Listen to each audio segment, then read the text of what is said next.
Tennessee Senator Marsha Blackburn to talk more about this. She is a member of the Armed Services, Commerce, Judiciary, and Veterans Affairs Committees. And Senator, it's always a pleasure to see you.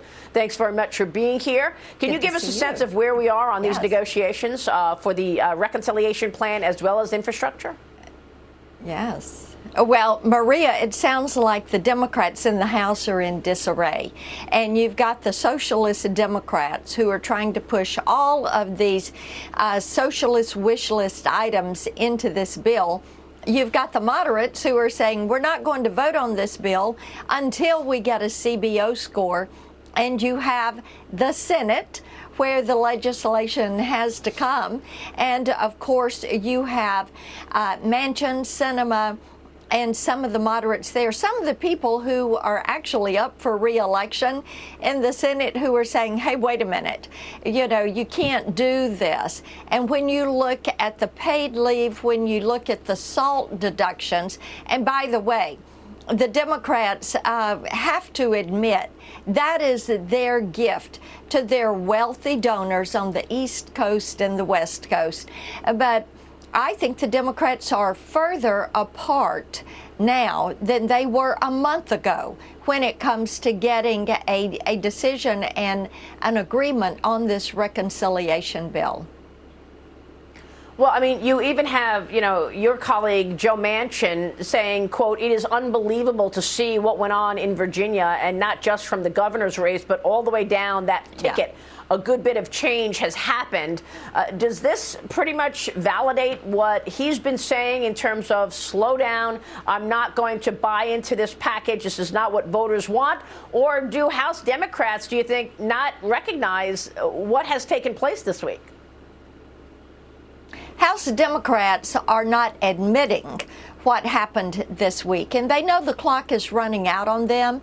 And so what are they doing? They are doubling down on this failed agenda. And what they have decided to do is to just throw the ball, and a long ball, and try to catch as much of these socialist programs, get them on the books, because they know they are getting ready to lose the House and the Senate. In 24, they're going to lose the White House. But Maria, the American people spoke, whether it was New Jersey or Virginia or Texas or Seattle or Minneapolis, they spoke loud and clear. We are not for your progressive policies, for defund the police. We are not for kicking parents out of schools and not letting them weigh in on their children's education. We are not for socialist programs that are going to take away our freedom. And by the way, federal government, we do not want you controlling our life, cradle to grave, 24/7, 365. They are done with this, and they sent the message that they could take this agenda and shove it in the trash. Yeah. Well, I mean, look, the vaccine mandates have sparked resignations across the country. This is part of his agenda. Biden is forcing this vaccine mandate on private employers as well. And the GOP, I know, is fighting back. You and dozens of other Republican senators moving to strike down Biden's order with the Congressional Review Act. Tell me more about that. And, you know, what is the impact of all of these first responders as well as private workers resigning because they can't handle this forced jab? That's right. And many of them have had COVID. Some of them have talked to their doctor. The doctors have said, I wouldn't advise this for you because of medical history of their families or their own medical history. So they're trying to find a way to work with their employers. But in this socialist agenda push, what the Democrats are doing is taking away the ability of employers to work with their employees and find workarounds.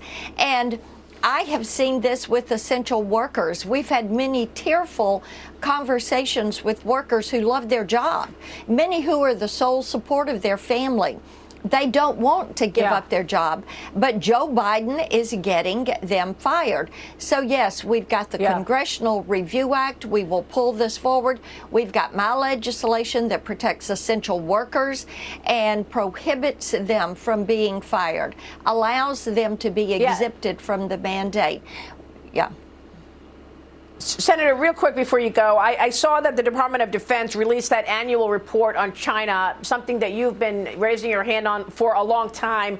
They finally say that China's military is a significant threat here. Is that going to push Biden to increase spending on defense in this budget, or is it the Bernie Sanders budget and that's all, that way or the highway? Because so far I'm seeing no policy with teeth against China. I'm seeing no acknowledgement of the threats that we see in this defense budget. We have tried to get them to recognize China and the threat of great power competition and the interweaving of the Belt and Road Initiative with that, and the way China is pushing their surveillance operations. And the brass at the Pentagon is refusing to say that this should be item number one. We saw how China played into Afghanistan, how they have cozied up to the Taliban, and we're going to stay on them to recognize this and admit it. Admit it. Yeah. Senator, it's good to see you. Thanks for your leadership on all of the above. Good Senator to see Marsha you. Blackburn with us once again. We'll talk with you soon. We'll be right back. Stay with us.